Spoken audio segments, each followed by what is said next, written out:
Welcome to tonight's story. Honestly, I originally planned to save this topic for last, finishing first with a cycle about visible celestial bodies and all the planets. But the gravity of your requests proved stronger than my plans. You asked so often about Rahu and Ketu that I realized I could no longer postpone this conversation. Your wish is my command. So in this discussion, we'll bend the order a bit and explore the story of the most mysterious players in the celestial drama.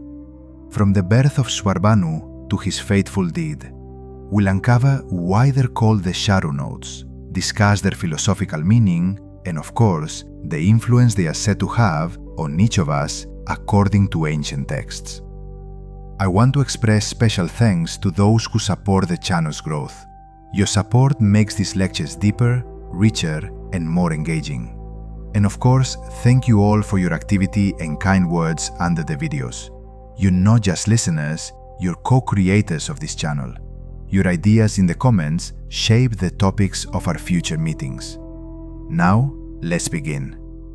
The story we're about to touch has roots reaching back to a time when the laws of the physical world were still forming, and the boundaries between light and darkness were fragile. My name is Michael Reynolds. You're watching Ancient Secrets. Thanks for watching my content. I'd appreciate your subscription and like. Enjoy the video. Our main character was born not as a formless spirit, but as a very tangible being, possessing immense power. His birth name was Svarbhanu. As is often the case in ancient texts, the origin of this hero already contains the key to his future fate and character. Svarbhanu was no ordinary demon from the crowd, wiped out by the hundreds in battles. He belonged to the highest aristocracy of the Asura world. His father was the mighty Viprachiti, king of the Danavas. The Danavas, if you recall, were a clan of Asuras, giants with incredible strength and magical abilities. Viprachiti was known for his fury and the fact that he was nearly impossible to defeat in direct combat. But even more interesting is the figure of his mother. She was Simhika, daughter of the progenitor Daksha and sister of the famous Hiranyakashipu, the very demon we've discussed before who was torn apart by Narasingha, an avatar of Vishnu. Here, the foundation of an eternal conflict is laid. Svarbhanu absorbed hatred for the divine order through his mother's milk, a divine order that repeatedly humiliated his family. Simhika, by the way, is mentioned in the Ramayana as a giantess capable of grabbing flying birds or even Hanuman by their shadow. A curious detail, isn't it? The mother grabbed enemies by their shadow, and her son would become that very shadow that would seize the sun itself. Mythology works flawlessly. The name Svarbhanu sounds beautiful and even majestic. Svar means sky or radiance, and Bhanu means ray of light or sun. So it translates as shining with brilliance or possessing solar radiance.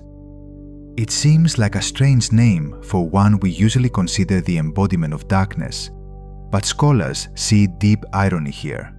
The Asuras, and especially the Viprachiti clan, were not creatures living in filth. They shone.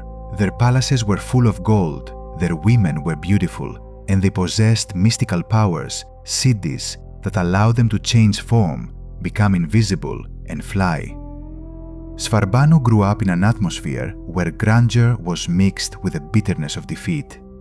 The Suras, elder brothers of the gods, since both Suras and Asuras were children of the sage Kasyapa, felt deprived. The gods received sacrifices, heavenly palaces, and Vishnu's favor. The Suras were left with the underworld and an eternal thirst for revenge. But our hero was different from his peers. While other Danavas trained their muscles and learned to wield clubs, Svarbhanu trained his mind. He understood that strength alone did not work against the gods. His uncle Hiranyakashipu was perhaps the strongest being in the universe, but even he fell. So the path of direct confrontation leads to destruction. Svarbhanu became a master of strategy and observation, He studied the habits of the devas, their weaknesses, and most importantly, their rituals. The Puranas say he performed severe austerities to appease Brahma. This is an important point. In Indian cosmology, evil is often very educated and disciplined. To become a great demon requires as much effort as becoming a great saint. The energy is the same, the directions are different. Here we encounter an interesting philosophical paradox. Evil in this story is born from very noble lines. Svarbhanu was the grandson of the great sage Kasyapa. The same blood runs in his veins as in Indra or Surya. This is not a story about a monster invading from another dimension. This is a story about a family conflict, a civil war within the cosmos. Svarbhanu was a genius of his time. His tragedy and greatness lay in his ambitions. He didn't want to just rule his piece of the underworld. He wanted to equal the luminaries. He wanted to become immortal without divine sanction. In his image, the ancient sages encoded an eternal human trait, the restless desire to surpass one's status, to jump higher than one's head. Svarbhanu is intellect without humility. He knew all the laws of the universe, but used this knowledge not to maintain harmony, but for personal gain. And when the universe began preparing for its most grand event, the churning of the cosmic ocean, Svarbhanu was ready. He didn't intend to merely pull the serpent's tail. He had a plan, and it might have remained just a bold dream if the universe itself hadn't presented him with a perfect moment for a strike. While Svarbhanu honed his strategies in the shadows, a catastrophe occurred on the sunlit side of the cosmos, turning the chessboard upside down. The irony of fate was that the chance for the demon's rise was not given by their own swords, but by the simple pride of those they envied. At that time, Indra, king of the gods, was under the dangerous illusion of absolute power. He believed the heavenly order was unbreakable, but balance was disturbed by a seemingly random encounter. One day, Indra, leisurely seated on his elephant Airavata, met the sage Durvasa. This rishi was legendary, known for his fiery temper. Durvasa had just received a sacred garland from the mother goddess, emanating the scent of divine bliss. In a moment of goodwill, the sage offered this gift to Indra. But the king of gods, intoxicated by his own grandeur, made a fatal mistake. He carelessly took the garland and threw it onto his elephant's head. The animal, irritated by the scent, tore the flowers off with its trunk and trampled them into dust. For Durvasa, this was a slap in the face of fate itself. His curse was immediate. Since you so disdain the gift of prosperity, let your kingdom be deprived of it forever. The sage's words set off a chain reaction. From the three worlds, the energy of Shri, the force granting success, wealth and vitality, departed. And here, friends, we must pause for an important note. Regular viewers may recall the lecture about the wise Shukracharya. In that story, we explored how, long ago, the gods had the advantage thanks to access to Amrita, while demons perished by the thousands. We discussed how Shukra performed incredible austerities and received the Sanjivani mantra, the secret of resurrection, which allowed the Asuras to balance the scales. We even talked about how the clever gods later sent Brihaspati's son to steal this secret from Shukra. One might wonder, if the gods already had Amrita and both sides knew the secret of resurrection, why repeat all this? What's the point? The nuance lies in the nature of Durvasa's curse. It was so powerful that it nullified all the gods' previous achievements. Yes, they could be technically immortal or know mantras, but without Shri's energy, they became feeble old men. Their bodies withered, weapons slipped from their hands, and their minds clouded. Their immortality became their curse, eternal weakness. Meanwhile, the Suras, led by King Bali and fueled by Shukra's magic, were in their prime. They easily swept the weakened gods from the heavens, seizing control over the three worlds. In desperation, the Devas turned to Vishnu. They resembled shadows of their former selves. The response from the guardian of the universe was cold and pragmatic. He explained, "The old reserves of power are depleted. To regain youth, strength, and authority, you must obtain the original Amrita from the depths of the cosmic ocean. Only a fresh portion of this nectar can lift the curse. But how can you do this when the gods lack the strength even to raise their hands?" Vishnu proposed a plan that many scholars consider the pinnacle of diplomatic cunning. "You must form an alliance with the victors," he said. "Go to King Bali. Offer him a joint churning of the ocean. Promise that they will receive a share as well." A reasonable question arises. Why would the demons agree to this? They already possessed power, wealth, and had the guidance of Shukra, who could restore them if needed. Why help their enemies? Psychology played a key role here. Resurrection is not true immortality. It's more like repair after death. The Asuras still aged, fell ill, and could be completely destroyed if a protective mantra was not recited in time. Amrita, however, promised eternal youth and invincibility. To become equal to the gods, not only in strength, but in nature itself, was a dream King Bali could not refuse. Swarfanu, one of the chief strategists in Bali's court, was present when the humiliated gods delegation came with this proposal. The situation was unique. Proud Indra was asking for help from those he had once despised. While the leaders shook hands, Swarfanu maintained an icy calm. His analytical mind was working at full speed. He understood perfectly well that the Devas would never share willingly. If Vishnu was behind this, a grand trap was being set. Yet Swarfanu also knew there was no other path to absolute invulnerability. He decided to play the game. Let Bali believe in honest words and diplomacy. Swarfanu had already chosen his personal strategy. He would not rely on fair division.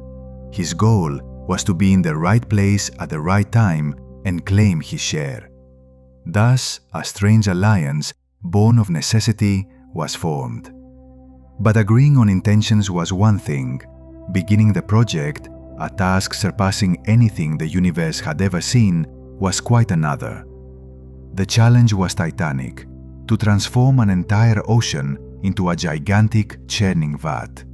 Instead of milk, there were the waters of the cosmic ocean, and instead of butter, Amrita was to be produced. Of course, no ordinary churn could withstand such a load. The tools needed to be of cosmic scale. The mountain Mandara was chosen as the churn. This was no mere rock, but a colossal peak glittering with precious gems, its slopes covered with dense forests inhabited by exotic creatures. According to ancient texts, its height was 11,000 yojanas above the earth and as much below. Uprooting such a giant from the planet's foundation was the first serious test for the newly formed allies.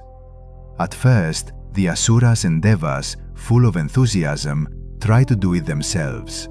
They swarmed the mountain like ants and began to pull. The groan of the earth and the crack of breaking rock echoed across the three wells. But despite their combined strength, the mountain collapsed as soon as they lifted it, crushing many participants. This was the first warning sign. Even together, they were not strong enough without divine intervention.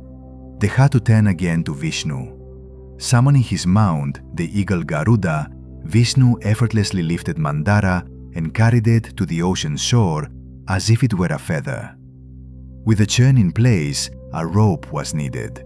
Ordinary cords woven from fibers would burn instantly from friction. They needed something living, long, and incredibly strong. The choice fell on Vasuki, king of the serpent Nagas. Vasuki is a highly respected figure in mythology, often serving as an ornament for Shiva himself. Convincing such a grand being to participate in a risky endeavor where he would be pulled in different directions was not easy. Negotiators promised Vasuki a share of the prize. The Serpent King, whose wisdom was matched only by his length, agreed, likely hoping to strengthen his lineage with immortality. His powerful body was coiled around Mount Mandara. Everything was ready to begin, but a purely technical problem soon arose. As soon as the heavy mountain was lowered into the ocean waters, it began to sink rapidly without support. The liquid environment could not hold such mass. It seemed the plan was doomed to fail before the first pull. Once again, Vishnu came to the rescue. Taking the form of the cosmic turtle, Kurma avatar, his shell became the foundation supporting the mountain's axis. Now the structure was stable. The moment arrived that psychologists and diplomats might analyze as a classic example of manipulation. The question was how to divide positions. Who would stand at the serpent's head and who at the tail? It might seem trivial, but in a world where status means everything, it became a matter of honor. Vishnu, well aware of the Asura psychology, suggested that the Devas take the head position, telling them it was more honorable. But as soon as the gods moved to the serpent's head, the Asuras, driven by pride, rebelled. King Bali and his generals declared, "We are the elder brothers of the gods. We come from a noble lineage. We have studied the sacred texts. We will not hold the serpent by the tail, for the tail is unclean." This was the trap the demons walked into knowingly. Vishnu feigned ignorance and allowed the Devas to yield. The gods humbly moved to the tail, while the triumphant Asuras seized the head of Vasuki. Swarfanu, standing among the Asuras, watched this switch with his usual skepticism. He was likely the only one who suspected the true reason for Vishnu's seeming leniency. It was not about etiquette.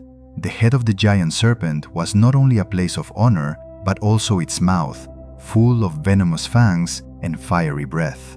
When the churning began, the serpent would endure tremendous strain, and all the heat, poison, and smoke inside would be expelled through its mouth. But Swarfanu remained silent. Perhaps he understood that stopping a crowd intoxicated by their false sense of superiority was impossible. Or maybe he reasoned that the suffering of his comrades was an inevitable price, and that he should simply stay a bit farther from the mouth, behind the more zealous warriors.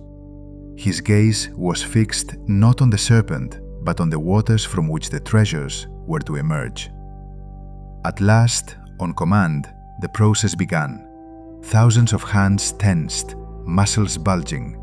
On one side pulled the shining but weakened Devas, on the other the mighty but proud Asuras. Mount Mandara, resting on the turtle shell, made its first turn.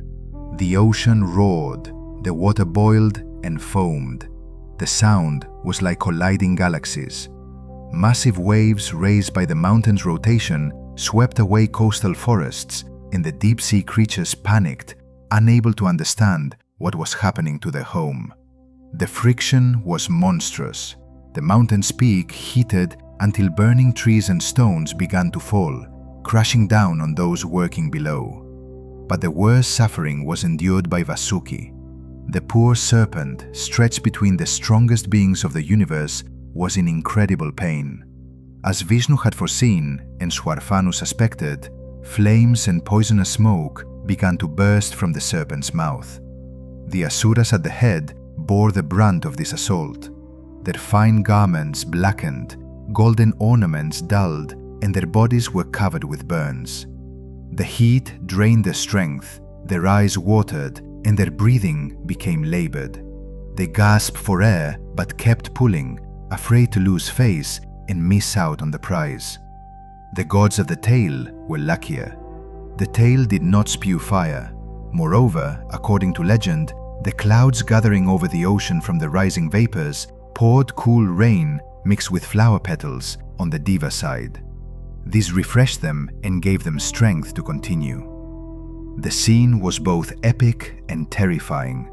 The demons, blackened by soot, struggled with the last strength to grasp the serpent's neck, while the gods, bathed by the rain, pulled rhythmically at its tail. The ocean changed color, turning milky white from the mingling of herbal juices, tree saps, and the very essence of the waters. The deep hum of the churning sea induced a trance-like state, as if this moment would last forever. The Asuras and Devas, exhausted from the first phase of the labor, awaited the appearance of miracles. Yet the universe, as if testing their resilience, delivered a deadly surprise. From the boiling depths, before anything valuable could emerge, a darkness rose. This was a poison known in ancient texts as hala or kalakuta. It was not merely a toxic sludge, but a concentrated essence of destruction accumulated in the very core of creation. The poison began to vaporize, instantly filling the air with suffocating fumes that even the strongest demons found hard to breathe. Plants along the shore blackened, birds fell lifeless from the sky, and the remaining glow on the bodies of gods and demons faded, corroded by the caustic mist. Hala threatened to dissolve the very fabric of reality, destroying both the righteous and the guilty before they could reach their goal. Panic gripped both sides. Neither the mantras of Shukra nor the presence of Vishnu could hold the spread of this black substance. The only refuge left was Mahadev.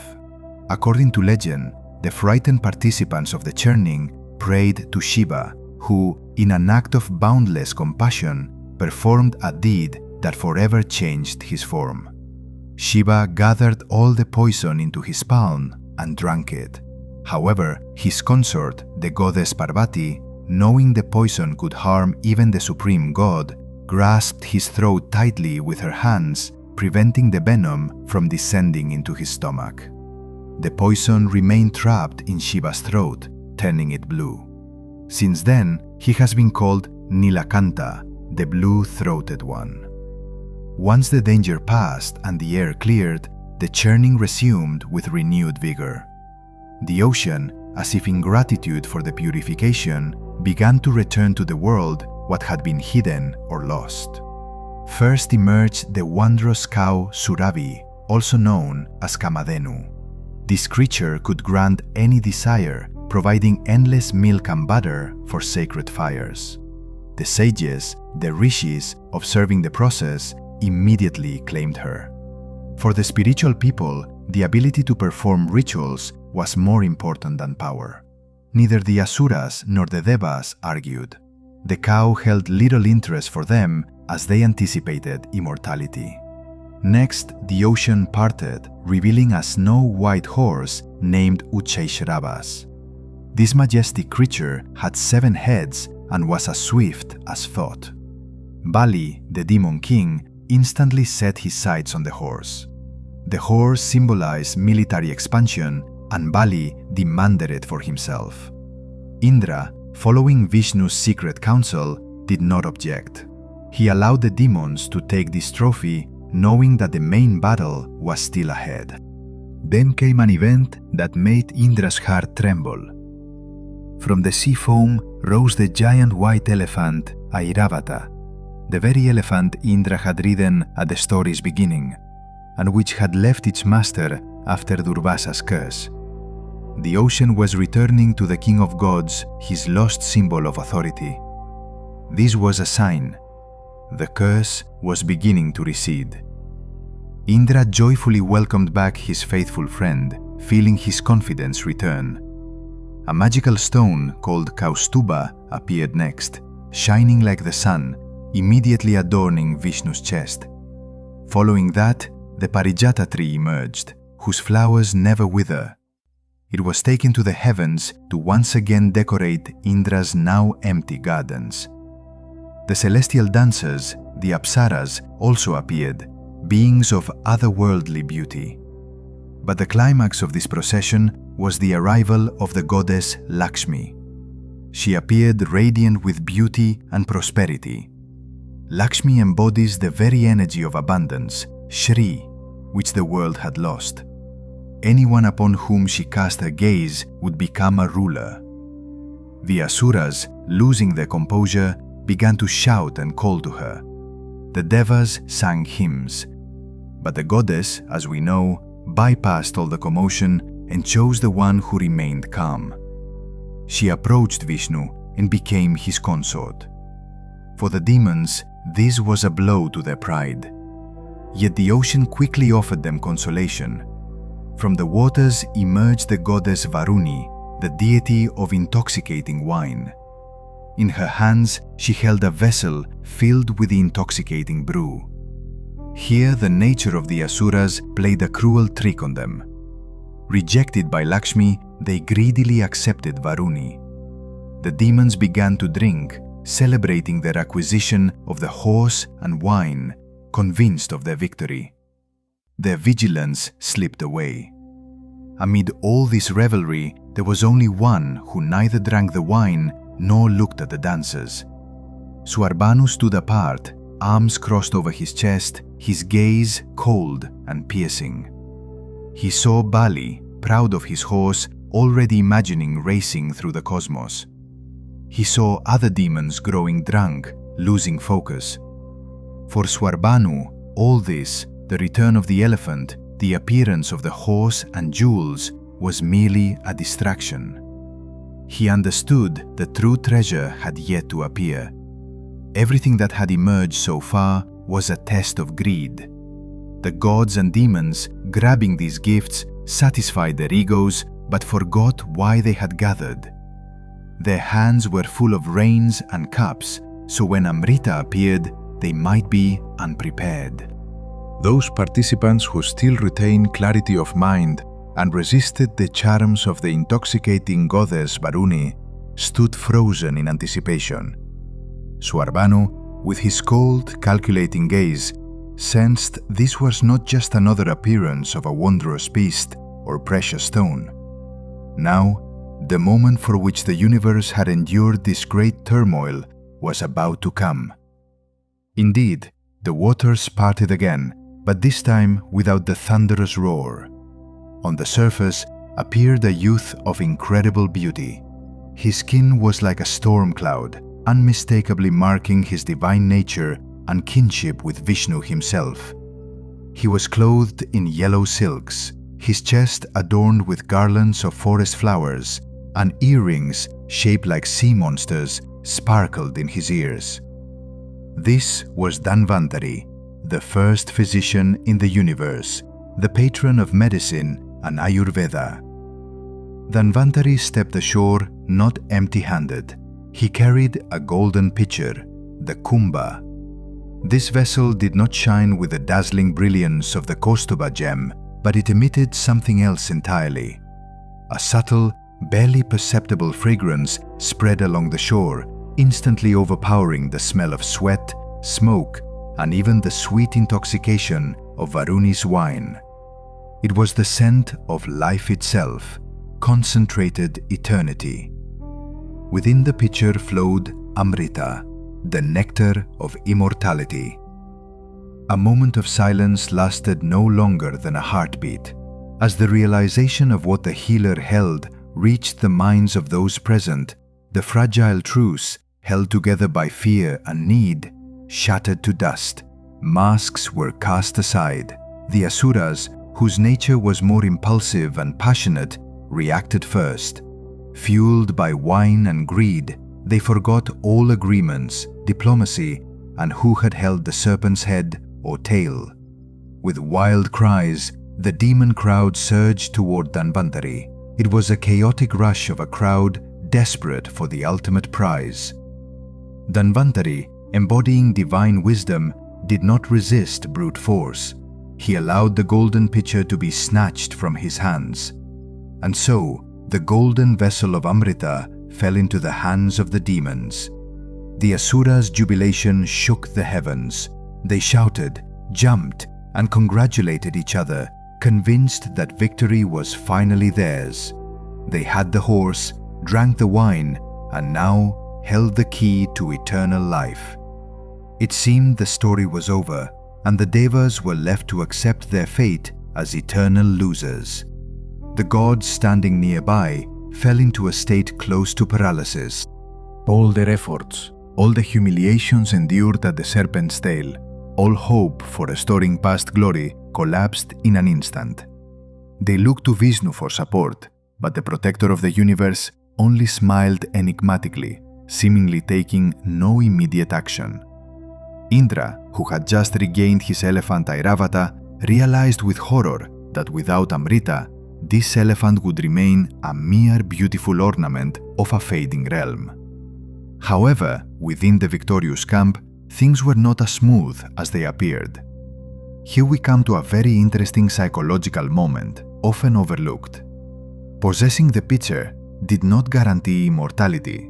Once the initial excitement faded, a quarrel erupted among the Asuras. Instead of quickly pouring the nectar and drinking it to secure their victory, the demons began arguing. "I grab the pitcher first, so I drink first," shouted one. "No, I am stronger. I am king. I have the right to the first sip," countered another. "We carried the serpent's head. We suffered from its poison. We needed more," cried a third. The chaos inherent to the Asura's nature started to tear them apart from within. Greed and selfishness, which had helped them seize the pitcher, now prevented them from using it. Each feared that if they handed the pitcher to a neighbor, they themselves would get not a single drop. In this boiling crowd, where everyone pulled the golden vessel toward themselves, risking spilling the precious liquid onto the sand, Swarfana stayed apart. He did not join the fight or try to snatch the pitcher from his kin. He understood perfectly well that as long as they fought, no one would drink. The situation was deadlocked. The pitcher passed from hand to hand, but the lid remained closed. Swarfana shifted his gaze toward the god's camp. There was gloom, but he noticed Vishnu had disappeared. Just moments ago, he stood beside Indra, but now he was gone. For a strategist of Swarfana's caliber, this was a warning sign. If the key player leaves the field at a critical moment, it means something grand is being prepared. Swarfana realized this was no time to brawl over a vessel. It was time for maximum focus. He began to move slowly, trying not to attract attention, approaching closer to the center of events, not into the thick of the fight, but to a position from which he could instantly react to any change. He saw that his Asura brothers, blinded by the nearness of triumph, were losing control. They believed the main threat was the gods, who might forcibly take the nectar. But the gods were weak. The real danger came from their own disorganization and from a power accustomed to acting not with a sword, but with illusion. The noise of the fight, the clash of weapons, and the harsh quarrels with which the Asuras showered each other in their attempt to seize the cherished vessel seemed to reach a peak. Each demon saw not a brother in arms, but a rival to be eliminated on the path to immortality. Reason had left their minds, replaced by primal instincts. It seemed that at any moment the first blood would be spilled, desecrating the sacred moment of obtaining Amrita. Then, just as the tension became unbearable, the space around filled with a melodious ringing. It was not a sound of battle cries or clashing swords, but a delicate, barely perceptible chime of ankle bracelets mixed with a rustle of fine silk. The chaos on the shore began to swiftly subside. Raised hands froze mid-air. Eyes, once full of rage, unfocused and turned toward a single point. From nowhere, as if woven from sea foam and moonlight, a woman appeared before the disputants. Ancient texts call her Mohini. The name comes from the root mo, meaning to bewilder, enchant, or deprive of reason. The sight was truly stunning. Before the rough, sweaty, soot and ash-streaked demons stood beauty in her absolute hypnotic form. It was Vishnu. The guardian of the universe, seeing that the situation had reached an impasse and that Amrita was about to be lost or defiled, resorted to his most subtle weapon, Maya, or illusion. He took the form of the most beautiful maiden to exploit the weaknesses of his opponents. Mohini did not walk but floated above the ground. Her dark curly hair did not fall on her shoulders. Her eyes, like lotus petals, looked with playful gentleness, and every movement was filled with a grace that took the breath away. The effect was immediate and total. The Asuras, just moments before ready to tear each other apart for control of the world, forgot everything. They forgot the picture, the gods standing forlornly in the land, and even their own thirst for immortality. Their consciousness narrowed to a single object, the woman standing before them. All their aggression turned into an irresistible attraction. This was a classic example of how Kama, desire, triumphs over Artha, gain. Mohini, smiling slightly, approached the crowd of demons. Her voice was like music, enveloping their minds in a sweet haze. She asked why mighty warriors were quarreling instead of enjoying their triumph. The Asuras, like school children caught misbehaving, began to stammer explanations, interrupting each other and trying to appear heroic in her eyes. At that moment, they were completely defenseless. The universe's fiercest warriors were powerless before feminine charm. Taking advantage of their confusion, Mohini offered a simple solution. "Why quarrel?" she said, coquettishly adjusting her sari. "Let me, an impartial goddess, settle your dispute. I will pour the nectar myself so that no one leaves offended. Entrust the pitcher to me." It was a trap, obvious to anyone with even a trace of sobriety. To give the single treasure for which the universe had been turned upside down to a stranger who appeared out of nowhere, that sounded like madness. But the Asuras no longer belonged to themselves. Enchanted by her beauty, they saw in her not a judge, but an object of desire to be appeased. They believed that by giving her the pitcher, they would win her favor. One by one, the demons nodded, agreeing to her proposal. Someone, probably the boldest or the most foolish, handed the golden vessel of Amrita to Mohini. She accepted it with her graceful hands. At that moment, the fate of the world was decided. The pitcher passed from those who had seized it by force to the one who took it by cunning. Mohini immediately set the rules of the game. She said that since the Asuras and Devas had worked together, it would be fair if both received their share. But to avoid a crush, she would seat them in two separate lines. First, she said, the guests, the gods who looked tired and weak, should be fed, and then, as hospitable hosts, the Asuras would drink themselves. The demons, completely under the spell, agreed to this as well. Their logic was paralyzed. They thought, let this beauty lead. The main thing is that she smiles at us. We are strong. We can wait a few minutes. The nectar won't disappear. They allowed themselves to be seated on the grass, obediently following the commands of the one who was actually their greatest enemy in another guise. Thus, on the shore of the Milky Ocean, two living lines formed. On one side sat the Devas, quiet but hopeful. Unlike the demons, they immediately recognized in the beautiful maiden their protector, Vishnu. They understood the game and tried not to betray themselves by gesture or glance. On the other side sat the Asuras, content, relaxed, anticipating not only the drink, but also further interaction with the beautiful distributor. Mohini began her rounds. She moved along the line of gods, gracefully tilting the pitcher and pouring a portion of the shining liquid into their palms. The gods drank greedily, feeling their strength return with each sip, their skin smoothing, their muscles filling with power.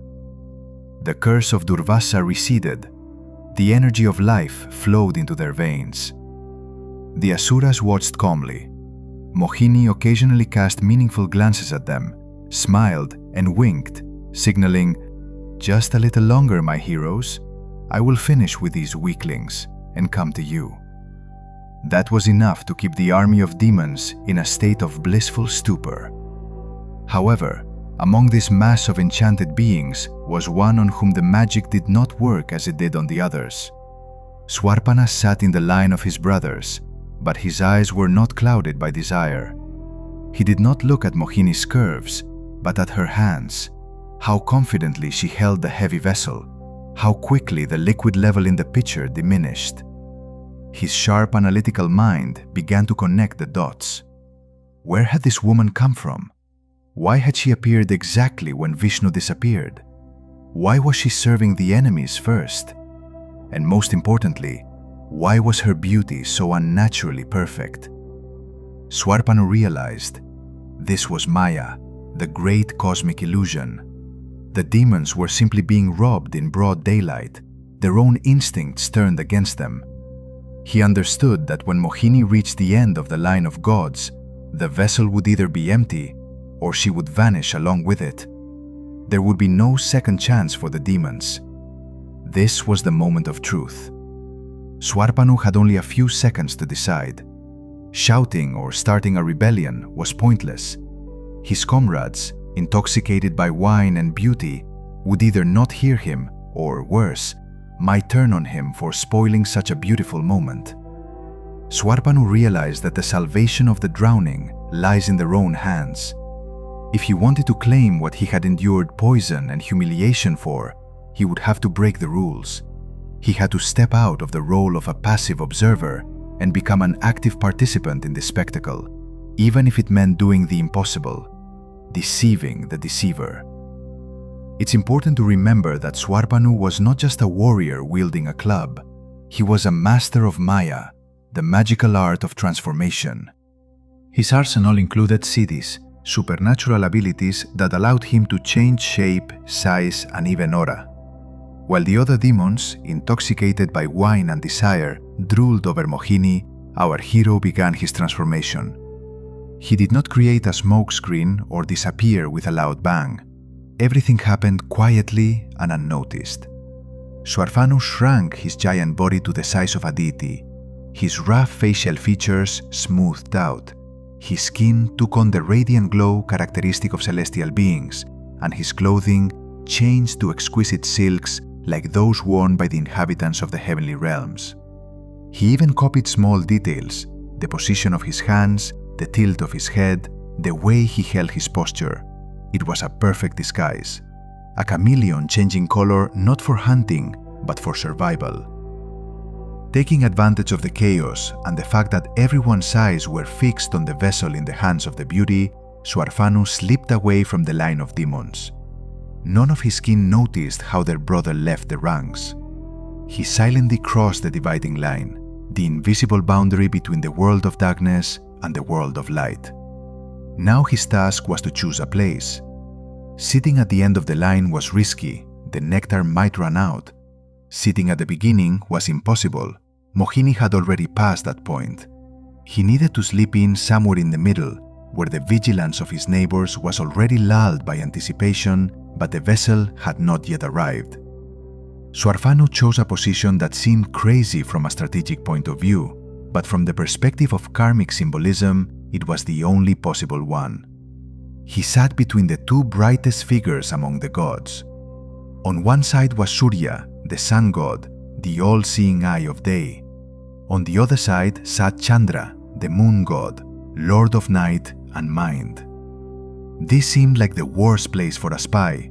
Trying to hide darkness between the two main sources of light in the universe is like trying to carry a torch through a powder magazine.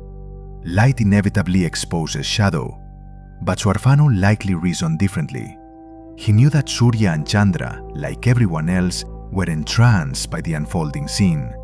Their attention was focused forward on Mohini. Moreover, it is often easier to hide in the light because bright radiance blinds the eyes. Swarpanu quietly settled on the grass between the luminaries, adopting a humble posture and cupping his hands, waiting for his portion. This act sparks much debate among scholars and philosophers. How should Swarpanu's actions be judged? On one hand, it was a brazen act of deception. He broke Dharma by taking a place that did not belong to him by birthright. He intruded into a foreign line, wore a foreign guise, and tried to steal what was meant for the gods. On the other hand, Viewed without bias, Svarfanu showed incredible will to live. He worked alongside the gods, pulled the serpent in the churning, breathed poisonous vapors. His hands were worn to the bone, just like the deities. Technically, he had every right to his share of Amrita. The contract had been broken not by him, but by Vishnu. What Svarfanu did can be seen as an act of restoring justice by the means available to him. In a world where even the gods try to deceive you, cunning becomes the only way to survive. The symbolism of this moment is immense. Svarfanu's shadow slips between the sun, the soul, and the moon, the mind. This is a precursor to what astrology and yoga call an eclipse of consciousness. When our ambitions, hidden desires, and fears, represented by the future Rahu, stand between our rational mind and our spiritual core, we lose the ability to see reality as it is. We fall into illusion, but will return to the shore of the cosmic ocean. Mohini, continuing her graceful dance, approached the place where the luminaries sat. She poured Amrita generously, smiling at each god. No one noticed the substitution. Surya was too captivated by the goddess's radiance. Chandra was lost in his dreams. Between them sat the one whose heart beat to the rhythm of cosmic catastrophe, yet whose face expressed absolute calm. Svarfanu knew it was now or never. He didn't need much, just one drop. One drop of Amrita touching the tongue changes the body's structure forever. It makes matter indestructible. He needed only a few seconds to tilt the vessel. He was ready for exposure, ready for battle. But first, the nectar had to enter him. Then Mohini's shadow fell over him. She stood right in front of him. Her eyes, full of cunning, met his. Did she recognize him? Vishnu, having taken this form, was omniscient. Of course he knew who sat before him. But the game was the game. The cosmic drama demanded its course. Mohini, showing no sign of recognition, tilted the golden vessel. A thick, glowing liquid, smelling of eternity, slowly flowed over the edge. Svarfanu, holding his breath, cupped his hands. At that moment, nothing else existed in the universe except this thin stream, separating mortal existence from eternal being. He opened his mouth, ready to receive the gift. As the cool, heavy drop of Amrita touched Svarfanu's lips, time seemed to stop for him. This was not the sensation given by wine or water. The liquid entering his mouth was the very substance of life, concentrated eternity. In that brief instant, as the nectar slid down his throat, our hero likely experienced what worlds were created for: the feeling of absolute completion and invulnerability. Amrita is not just a magical potion, it is an alchemical element that changes the structure of matter. As soon as it touched the demon's tongue, processes in his body began to reorganize. Cells accustomed to aging and decay filled with radiance. Svarfanu managed to swallow. The liquid passed his throat, but had not yet reached his stomach to spread throughout his body and complete the transformation fully. And this very second became decisive in the history of the cosmos. Surya and Chandra, sitting on either side of him, until that moment blissfully unaware, suddenly sensed something was wrong. In ancient texts, the sun and moon are often called Sakshi, the universal witnesses. Their nature is such that nothing can hide from the light. The sun illuminates the world by day, revealing external forms, while the moon shines at night, governing the mind and subconscious. When a shadow appeared between them, and Svarfanu, by nature, was that shadow, a metaphysical dissonance occurred. Svarfanu's disguise was flawless outwardly. He looked like a deity, smelled like one, and was dressed like one. But his inner energy, his vibration, remained demonic. Surya, whose nature is truth and light, felt a cold, absorbing void beside him that no magic could mask. Chandra, responsible for intuition, sensed the falsehood in his neighbor's intentions.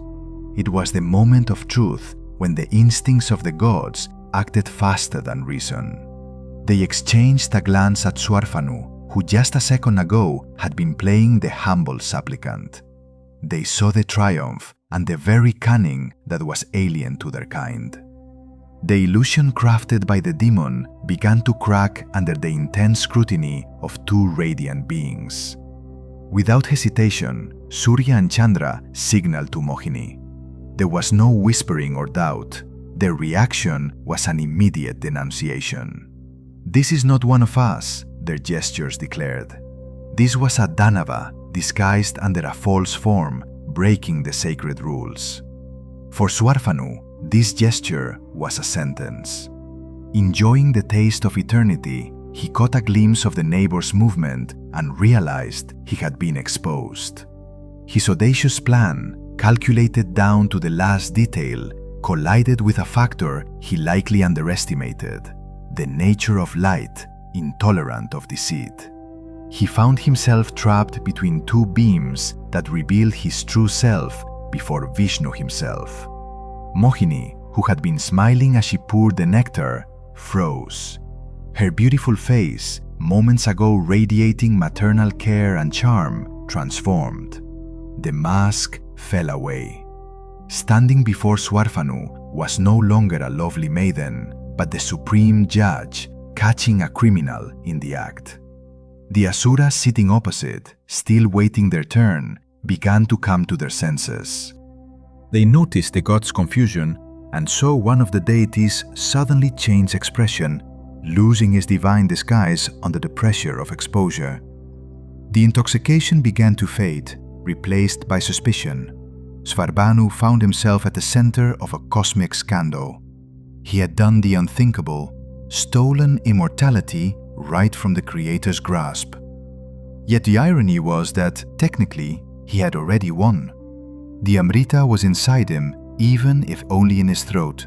It had already become part of his being. He was no longer just a mortal demon. He had become something else, a hybrid that broke the laws of nature. There is deep symbolism here. The sun and the moon, by exposing Svarbanu, effectively gave birth to their greatest enemy. Had they remained silent, history might have taken a different course. But by pointing to the shadow, they made it visible. They personified evil, giving it form and identity. From this moment arose the great cosmic rivalry we witness in the sky during eclipses. Svarbanu, whose lineage was rich with nectar, had nothing to say in his defense, and perhaps he didn't want to. His gaze, filled with hatred and triumph, met Vishnu's eyes. Scholars often wonder if Vishnu knew of the deception beforehand. Being omniscient, he certainly did. But within the divine play, the rules had to be respected. Until the deceit was voiced and witnesses pointed to the culprit, the act could continue. Once Surya and Chandra pronounced the accusation, the mechanism of karma set in motion. Mohini's illusion vanished completely. Svarbanu made no attempt to flee. Where could he escape to, sitting on the shore of the cosmic ocean, surrounded by all the gods of the universe? He simply swallowed, trying to push the precious liquid deeper to secure his new status.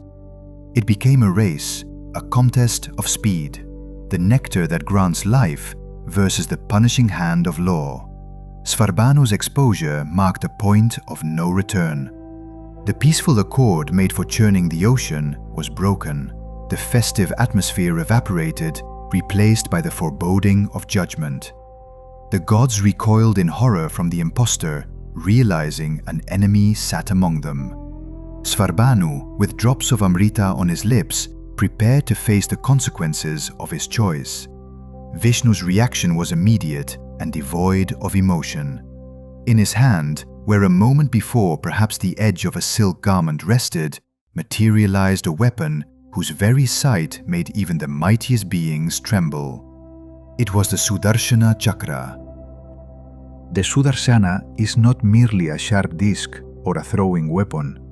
Ancient texts describe it as a spinning fiery wheel, an embodiment of time and inevitability.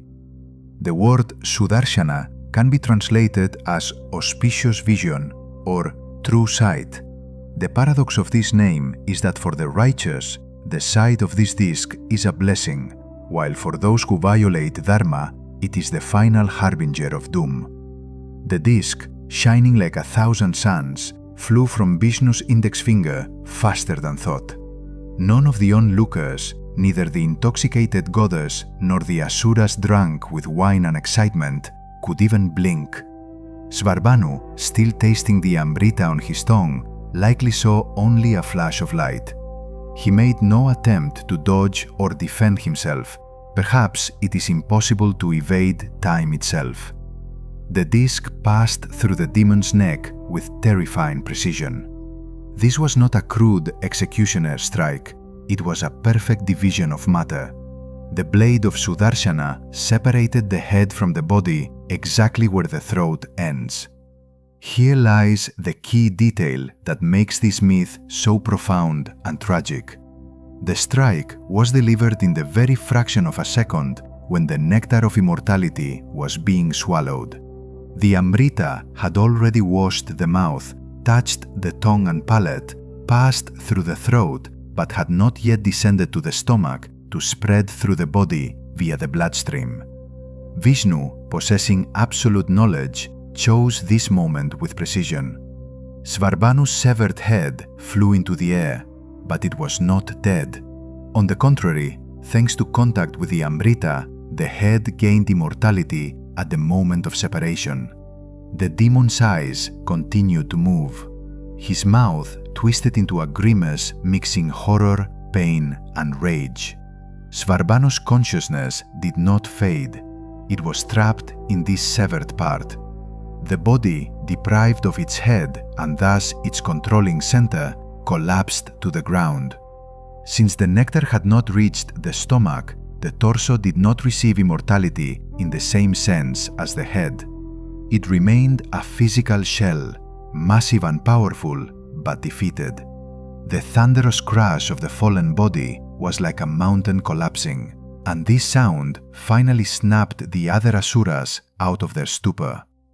Many scholars of ancient texts and philosophers ask, why did Vishnu allow Svarbhanu to take that sip?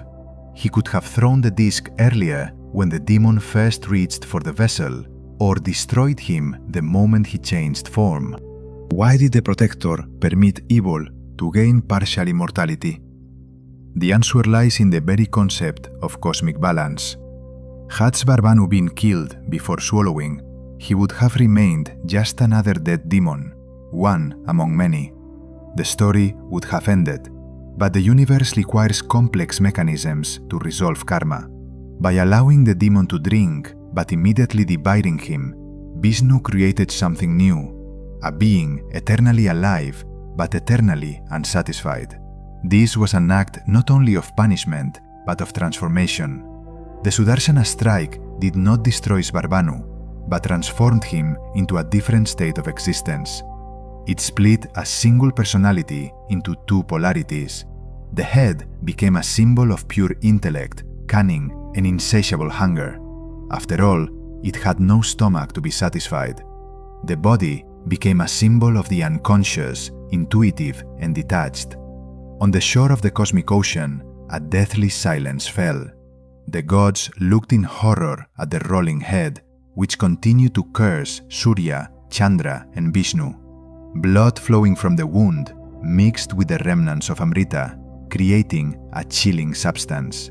For the other asuras, this was a signal to act. Mohini's enchantment was completely broken. Seeing the brother defeated and the vessel of nectar in Vishnu's hands, who had now resumed his four-armed form, the demons roared with fury. The deception was fully revealed. They had received not a drop. They had been humiliated, used as labor, and now witnessed the execution of one of their greatest strategists. But for Svarbhanu, the battle was over. His eternity had begun. The head, which came to be known as Rahu, no longer belonged to the world of ordinary beings. The body, which would later be known as Ketu, lay on the sand, awaiting its fate. This strike of the disc drew a line not only across the demon's neck, but through the entire structure of astrology and mythology. It was at this moment that the shadow nodes were born. By performing this act, Vishnu effectively installed a new force into the universe, a power responsible for illusions, karmic deaths, and the inevitable eclipses. We can only imagine what Svarbanu felt seeing his own body from the outside. The physical pain was likely insignificant compared to the mental anguish. He was so close to absolute triumph, nearly outplaying the gods themselves. Yet, though tactically defeated, he secured an eternal place in history. At this moment, we witness an event that forever altered not only the fabric of Indian mythology, but also the very system of astrology. Svarbanu's head, severed by the divine discus, did not fall lifelessly to the sand, nor vanish into oblivion. Instead, it gained a terrifying, unnatural vitality. The moment the physical connection to the body was severed, the head hovered in the air, sustained by the very power of Amrita, the nectar that had washed his throat and soaked the tissues of his skull. This sight shocked all who were present. The demon's eyes neither closed nor glazed over. They kept spinning, filled with rage and awareness. His brain and sensory organs remained intact and functional, though completely isolated from the rest of the body. Here, a unique being was born, pure intellect combined with insatiable senses. In that instant, Svarbanu ceased to exist, and Rahu came into being. According to ancient texts, the appearance of this new entity was fearsome. The face, once noble though demonic, became distorted. The skin darkened to a smoky, ashen hue, as if darkness itself was seeping through the pores. The mouth, still tasting the stolen sweetness of immortality, twisted into a grimace that defies clear interpretation. It was a mixture of triumph at achieving his goal and horror at the price paid. This anatomical peculiarity holds the central tragedy and philosophical essence of Rahu. Consider this: he has a mouth to chew, a tongue to taste, and a powerful mind to scheme, but he entirely lacks a stomach. He has no womb to digest what he takes in, no heart to feel satisfaction. Everything that enters Rahu's mouth falls into a void through the open wound in his neck. He can consume the universe, but will never feel full. This is eternal cosmic hunger, absolute ambition without the possibility of peace or fulfillment. Rahu represents the process for the sake of process, capture for the sake of capture. He symbolizes the part of our consciousness that constantly demands more, but upon receiving it, immediately loses interest because it cannot assimilate what it has gained. The silence hanging over the shore of the cosmic ocean was shattered not by a dying gasp, but by a roar that seemed to shake the very heavens. This was the cry of the newly born Rahu. He understood his condition, immortality that felt like a curse. Eternity stretched before him not as a gift of pleasure, but as an endless race for satisfaction that could never be achieved. His blazing gaze immediately found the cause of his downfall. Rahu did not look at Vishnu, who had struck him down. His hatred focused instead on those who had betrayed him: Surya and Chandra, the sun and the moon, witnesses to his disgrace and now the main targets of his existence. While the head still hovered above the ground, a vow was made, an oath whose echo we can still hear during eclipses. Rahu swore never to give the celestial bodies rest. He would eternally pursue them, attempting to swallow their light to briefly fill his inner void and avenge their accusation. Interestingly, Vishnu did not destroy this head. One might think a single strike of his mace would have ended the problem forever, but as we know, nothing in the universe happens without reason.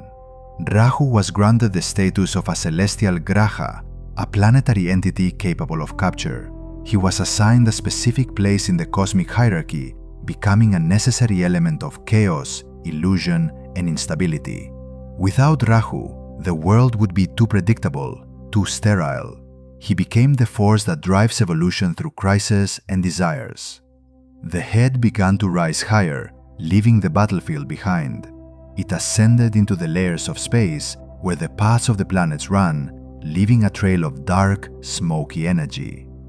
Rahu became the ruler of all that is artificial and deceptive. His element is mirages. He is a master at creating the illusion of what does not truly exist, because he himself is the greatest illusion, a head without a body claiming power over fate. Mythology scholars often draw parallels between Rahu and the modern world of material attachments, a realm where image outweighs substance, where the thirst for consumption knows no physical limits. Rahu sells a dream but never delivers happiness, because happiness is a state of peace and fulfillment. Those qualities remain below in the reflected body. While the head, full of grand plans, rose into the black sky, the decapitated body of Svarbhanu lay on the shore of the cosmic ocean. Unlike the head, it made no sound. It rested quietly on the Amrita-soaked sand, but processes hidden from uninitiated eyes were still unfolding within it. Though the drop of nectar never reached the stomach directly, it had touched the unified organism during that brief moment of swallowing. The energy of immortality, albeit in a more passive form, was passed on to this remnant. And while all eyes followed the monstrous head, the second, no less important part of this drama was beginning below. The birth of the one who would become the shadow of the shadow, the silent counterpart to the insatiable Rahu. Thus entered the world Ketu. The name Ketu in Sanskrit carries many meanings, each revealing a facet of this complex character. It translates as sign, symbol, flag, or comet. Ancient sages saw in it a portent, something appearing suddenly, carrying a hidden message. If Rahu is a loud cry and demand, Ketu is a silent sign, a pointing finger directed inward or toward the past. Visually, Ketu is often depicted in iconography as a body transitioning into the tail of a serpent or fish, a dragon's tail, as later medieval Western astronomers called it. Ketu's anatomy defines his psychology and sphere of influence. He has no eyes to see the temptations of the external world, no mouth to shout his desires or consume food, no nose to smell the fragrances of flowers. Only a heart, instincts, and the memory of the body remain. Let us try to immerse ourselves in the state of this being. Ketu's existence is life in absolute darkness and silence. But this is not a vacuum of emptiness, it is a rich inner life. Deprived of external senses, Ketu must rely on inner intuition. He perceives the vibrations of the universe directly, bypassing the filters of logical thought. If Rahu's head constantly schemes and deceives, Ketu's body cannot lie. The body is always honest. It either hurts or relaxes. It holds all the wounds and experiences of the past. That is why in Vedic astrology, Ketu governs the past, accumulated karma, what we carry with us from the depths of time. It is our baggage, often carried unknowingly. Rahu pulls us into the future, into the unknown, where fear and excitement coexist. Ketu holds us in the realm of what has already been experienced. It is a comfort zone, but one often bordering on stagnation. The philosophical aspect of Ketu is deep and paradoxical. Lacking organs to interact with the material world of pleasures, he naturally tends toward renunciation. Ketu is an indicator of moksha, final liberation. The logic is simple. If you cannot consume this world, you stop desiring it. You turn away. You move into asceticism, isolation, meditation. On the ocean shore, Ketu's body likely experienced a profound disorientation. Imagine, just moments ago, you held grand ambitions, a plan to conquer the universe, your eyes filled with greed. Then suddenly, darkness falls, and your connection to intellect is severed. Only pure energy of existence remains. This state resembles a deep trance where the self disappears, dissolving into the impersonal flow of being. Vishnu, observing this pulsating energy cluster, decided to preserve its life. The universe requires balance. If there is a force that relentlessly expands boundaries and creates illusions, Rahu, there must also be a force that narrows those boundaries, cuts away the excess, and returns to the origins. Ketu. Rahu represents attachment. Ketu stands for detachment, often arriving through the pain of loss. The gods granted this body the status of a planetary node. Ketu was placed in the sky, but at the point diametrically opposite Rahu. They always face each other from opposite ends of the zodiac circle, but can never meet. This is the eternal axis on which every person's fate revolves, the axis of desire and renunciation. Unlike Rahu, who actively tries to consume the luminaries in revenge, Ketu operates differently. Its influence on Surya and Chandra during eclipses is one of dissolution. When the moon falls into Ketu's embrace, the human mind is not clouded by ambition, but may instead plunge into depression, emptiness, or experience profound mystical insight. Ketu takes the light not to consume it, but to show that darkness is also part of the divine. From the moment the head and body took their places in the sky, a new rhythm was established in the universe. Rahu and Ketu were not destroyed, but banished from the company of gods, becoming eternal outcasts. However, exile did not diminish Rahu's fury. On the contrary, loneliness and the awareness of his incompleteness only fueled the fire of his hatred. His existence took on a single obsessive goal: revenge against those who deprived him of triumph. His main enemies, as we recall, were Surya and Chandra, the sun and the moon, the celestial lights of day and night. They were the ones who revealed the impostor to Vishnu, and now they had to pay for their vigilance. According to ancient texts, Rahu has since relentlessly pursued these celestial bodies. His orbit is the trajectory of a hunter stalking prey, and from time to time, when cosmic cycles align, he catches up with them. This event is what we, on Earth, call an eclipse. To the ancient observer, this appeared as an act of monstrous violence. Rahu, whose nature is dark and smoky, approaches the radiant disk of the sun or moon. He opens his enormous mouth and begins to slowly engulf the light.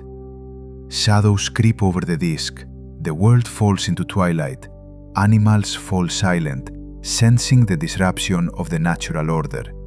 It is a moment when the demon literally devours the deity. A brief digression is in order here.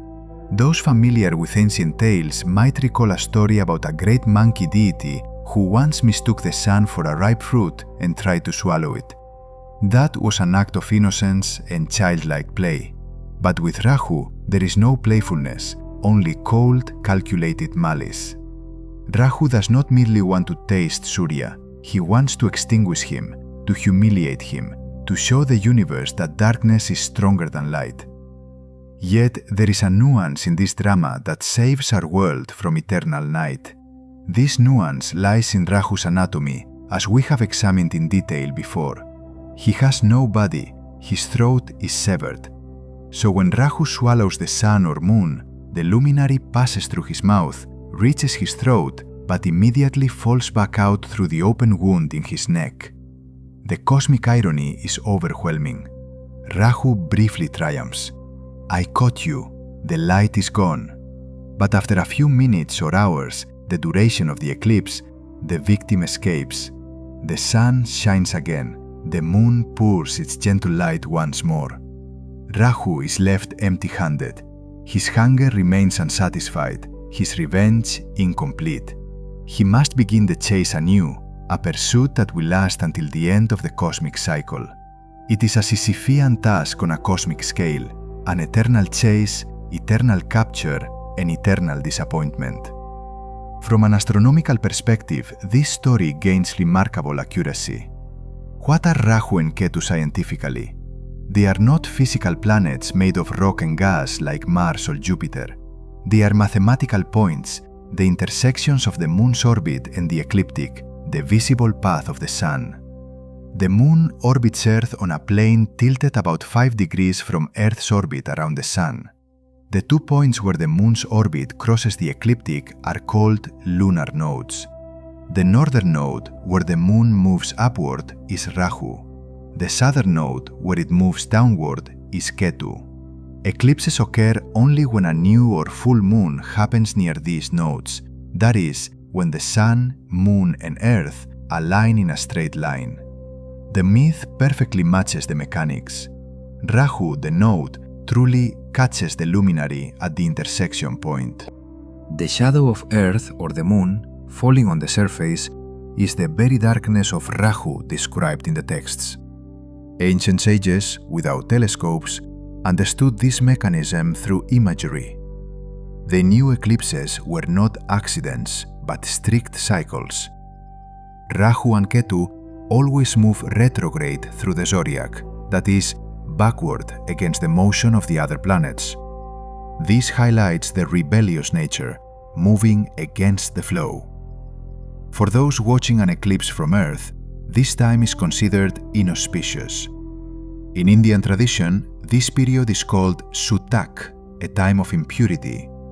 Temples close, food is neither prepared nor eaten, and pregnant women are advised to stay indoors. Why?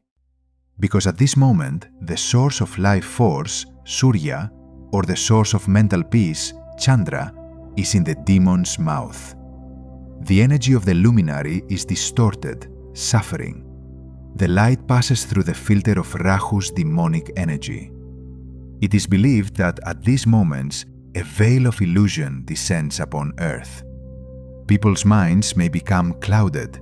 Old grievances linked to Ketu's domain may resurface, while ambitions, Rahu's realm, might drive reckless actions.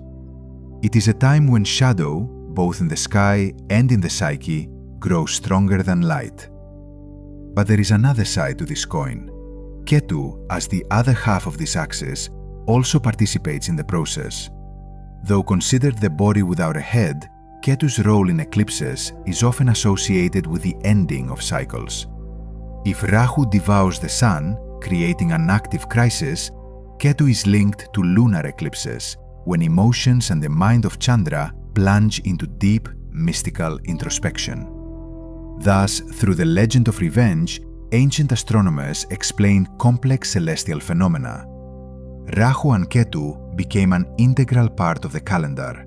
They are feared but respected, for without their involvement, the system cannot reset. An eclipse is always a reset, a brief death of light, after which it is reborn, pure and renewed. But for Rahu himself, it is just another lost round in his endless war.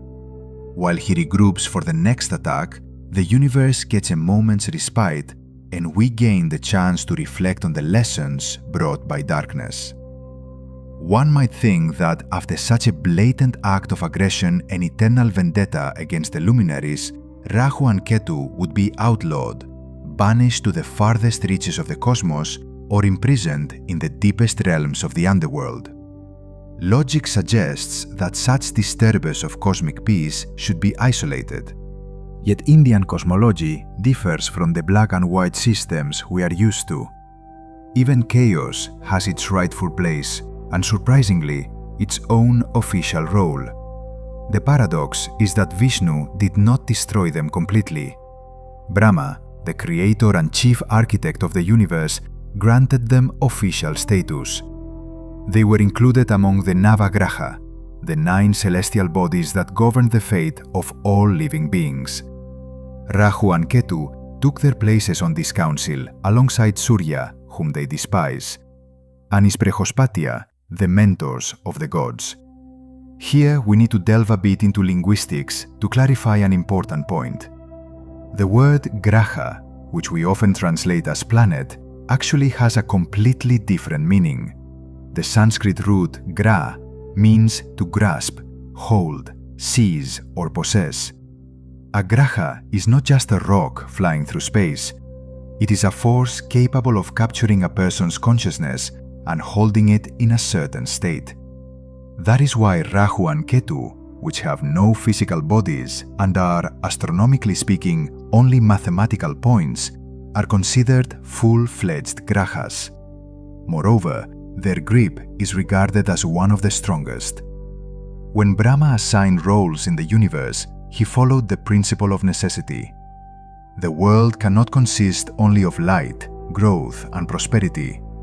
For the evolution of the jiva, or soul, obstacles, doubts, illusions, and crises are essential. Rahu and Ketu became a kind of karmic caretakers. They were granted authority and power to create situations where a person is forced either to degrade or to make a quantum leap in development. They were assigned their own areas of responsibility.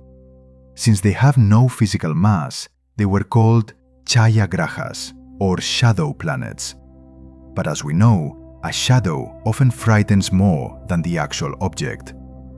Rahu was given power over desires that go beyond the permitted, over innovations, and over everything foreign and artificial. He governs the southwest direction, the area from which, according to Vastu Shastra, the heaviest energies come. Ketu, on the other hand, oversees all that is secret and hidden, as well as final liberation, when a person loses interest in material pursuits. This status made them objects of worship. In India, you will rarely find temples dedicated solely to demons. But temples of the Navagraha exist in almost every major sanctuary. There stand 9 statues, and people who come there bow with the same reverence before the black idol of Rahu as they do before the radiant image of Surya. However, the nature of this worship is specific. The gods are loved, but the grahas are feared and respected. Rituals directed at the shadow nodes are not performed to invite them into one's life. Believe me, no sane person wants to invite chaos. Instead, these rituals aim to appease them, to soften Rahu's grip so he stops sending nightmares or creating illusions, and to prevent Ketu from taking away the last things too harshly by forcing lessons of detachment. There is an interesting mythological nuance. It is believed that the other 7 planets received their own zodiac signs. Mars rules Aries and Scorpio, Venus, Taurus and Libra, and so on. Rahu and Ketu, being outsiders in this system, did not receive their own houses. They are eternal tenants. They act through the ruler of the sign they occupy, which makes their behavior unpredictable. Rahu in Jupiter's house will inflate dogmas and philosophy to fanaticism, while in Venus's house he will turn love into obsession. They mimic others, but always add their own distinctive flavor of smoke and fog. Recognizing their status as gods is an act of great wisdom. The universe acknowledges that shadow is not a flaw in the system, but an integral function. It is impossible to know light without knowing shadow. It is impossible to reach the truth that Ketu seeks without passing through the labyrinth of illusions that Rahu constructs. These 2 nodes maintain balance like the 2 ends of a beam.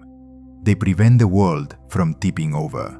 Once granted their authority, Rahu and Ketu ceased to be merely offended demons roaming the sky. They became judges, impartial and strict. They do not accept bribes, and it is impossible to negotiate with them informally. The only thing they respect is awareness and fulfilling one's duty.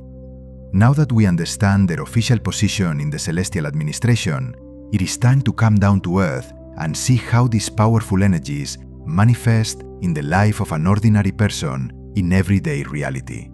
According to ancient Jyotish astrology texts, Rahu and Ketu never act alone.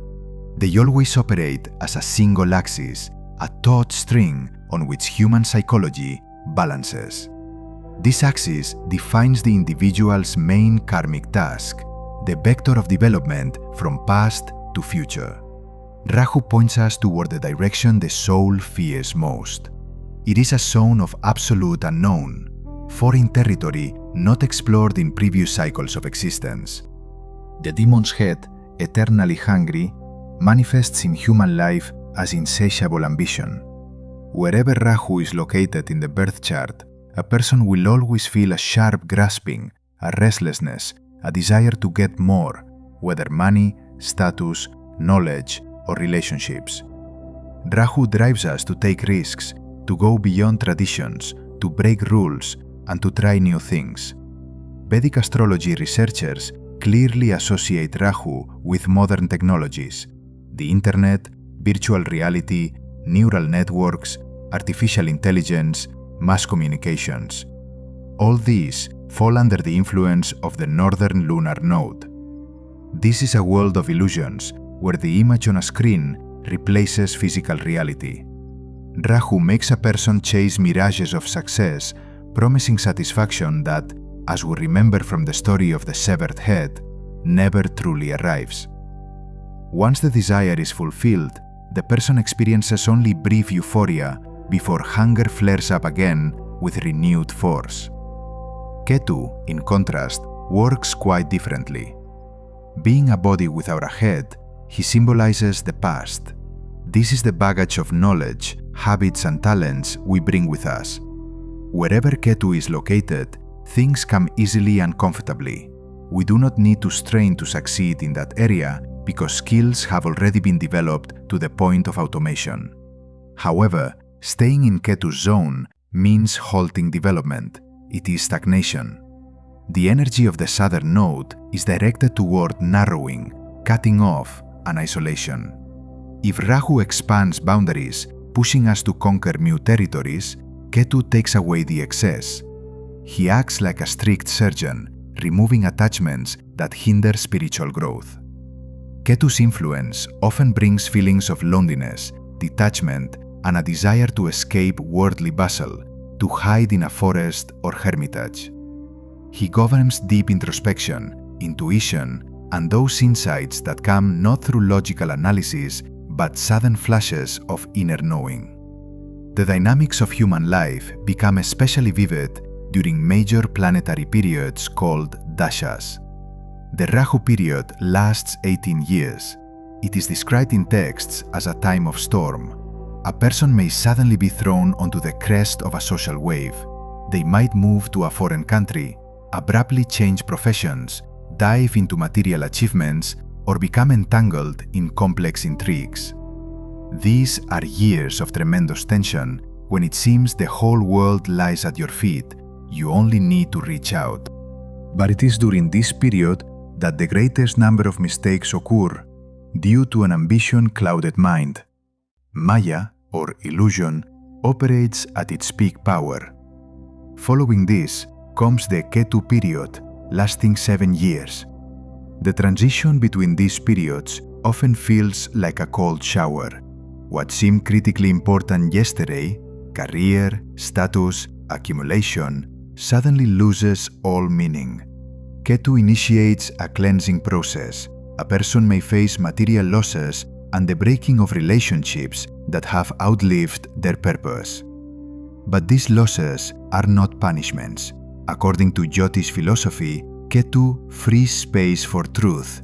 He forces a person to look within and ask questions about the meaning of their existence in this world. This is a period of spiritual awakening, which may be accompanied by melancholy, but ultimately grants deep understanding of the laws of the cosmos. The influence of these energies even affects physiology. Astrologers often associate Rahu with ailments that are difficult to diagnose by modern methods, with viral infections of unknown origin, toxins, and nervous system disorders. Since Rahu represents illusion, the illnesses associated with it often disguise themselves, confusing doctors. Ketu, on the other hand, is linked to sudden injuries and phantom pains, those sensations where the pain lingers in a part that no longer exists. This perfectly reflects Ketu's nature, a body that remembers its severed head. It's fascinating to observe how this axis operates in everyday human psychology.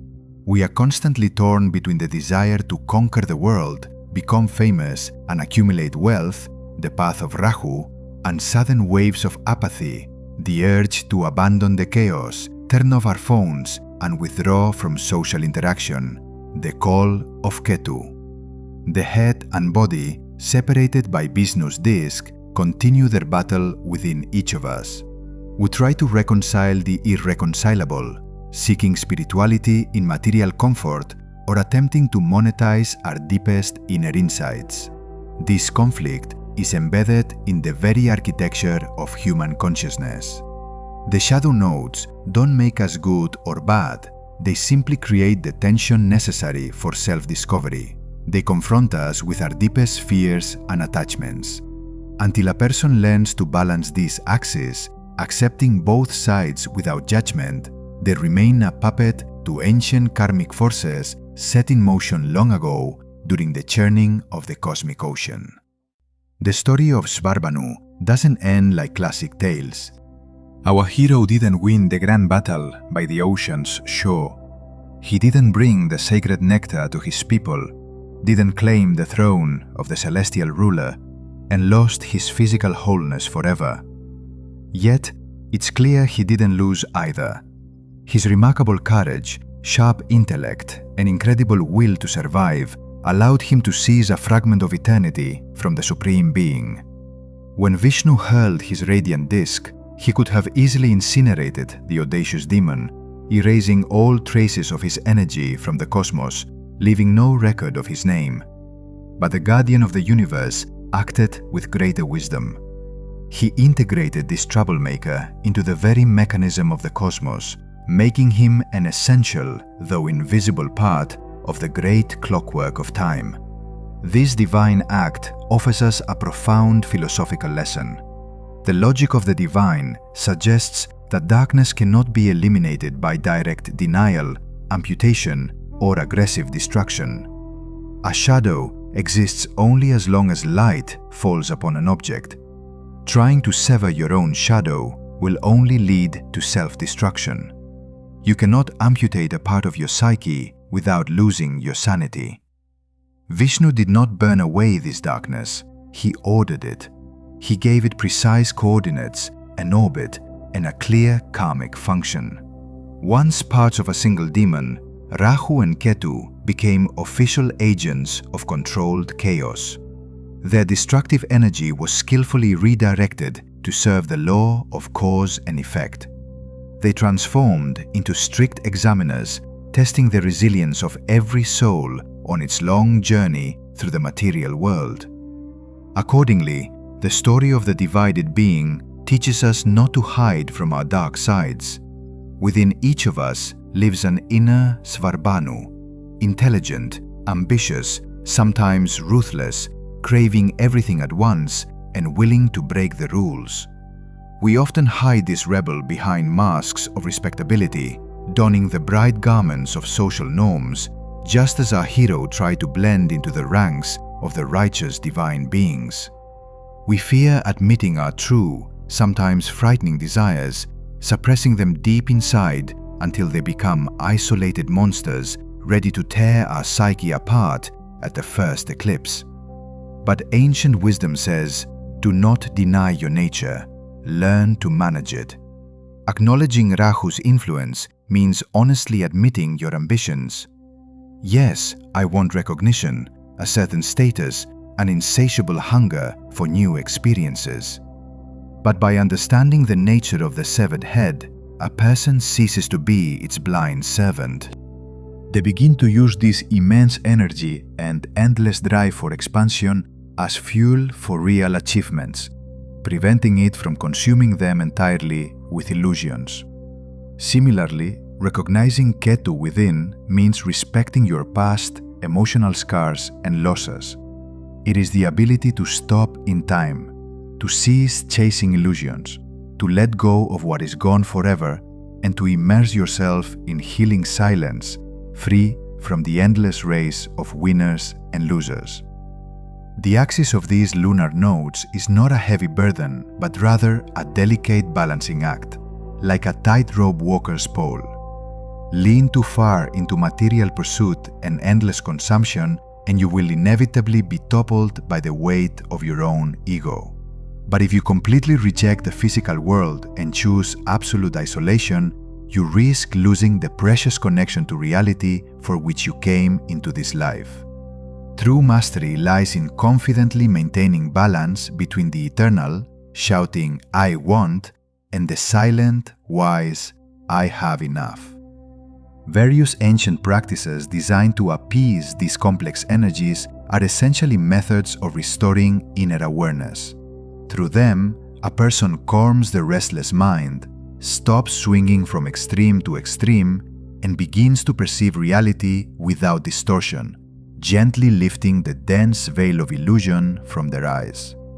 Svarbhanu remains forever in the celestial realms as an eternal reminder that even the most powerful being cannot exist fully without its native body, and the body is helpless without the guiding head. This ancient story, carefully passed down through millennia, lives on in every doubt, every mistake, and every surge of untamed passion within us. When you next look up at the night sky, remember that somewhere out there, invisible to the eye, two fragments of once united great ambition continue their mathematically precise dance. They invisibly weave the patterns of human destinies, occasionally dimming mighty stars and prompting people to contemplate the eternal. Let us end today's reflection with a question that may linger in your mind, offering fertile ground for deep thought. Try to look into the very essence of yourself, setting aside for a moment your usual social roles and the expectations imposed by modern society. Which head, full of insatiable desires and bold plans, and which body, carrying the heavy burden of past attachments and unrelenting memories, are you trying to reconcile within your own life right now? Each attempt at this union is your personal act of churning the cosmic ocean. May the answers come to you naturally and without strain. This concludes our exploration of the shadow nodes. Thank you for your attention and for spending this time with me. May your personal karmic axis always remain in steady balance. You've been watching Ancient Secrets. Thanks for watching and have a great day.